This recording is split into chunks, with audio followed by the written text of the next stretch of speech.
Hi, my name is Eduardo Carrero. I teach history of medieval art in the Universitat Autònoma de Barcelona. My research deals with the difficult relationship between medieval architecture and liturgy. From the late antiquity period until the modern times. That's to say, basically, from the Carolingian globalization till the Council of Trent. From a liturgical point of view, the study of the acoustics in medieval buildings had to take into account three different ideas. The first one is that we work with buildings that has been transformed during their period of existence.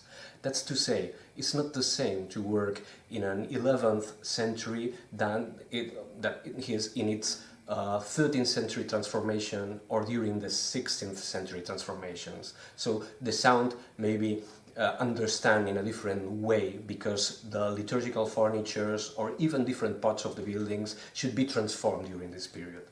The second thing is that the Catholic liturgy has changed a lot too. So the ways of staging the ceremony during the 11th century should be quite different from the way of staging liturgy during the late 13th and evidently from the way of staging liturgy during the 16th, just before the Council of Trent and of course after the Council of Trent. The third thing that we have to take into account is that the Catholic liturgy is basically dynamic. So all along the liturgical year, the feast and ceremony change a lot. So we have to study one of these ceremonies during the right period of time.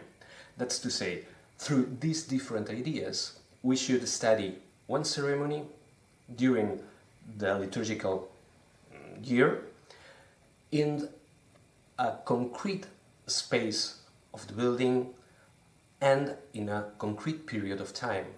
So, for example, we can study the Palm Sunday, the celebration of the Palm Sunday as it was staged during the 13th century, for example, in the with the image of the building during the 13th century. This consideration will lead us to make the whole approximation of how it was staged and where it was staged, how the ceremony may sound.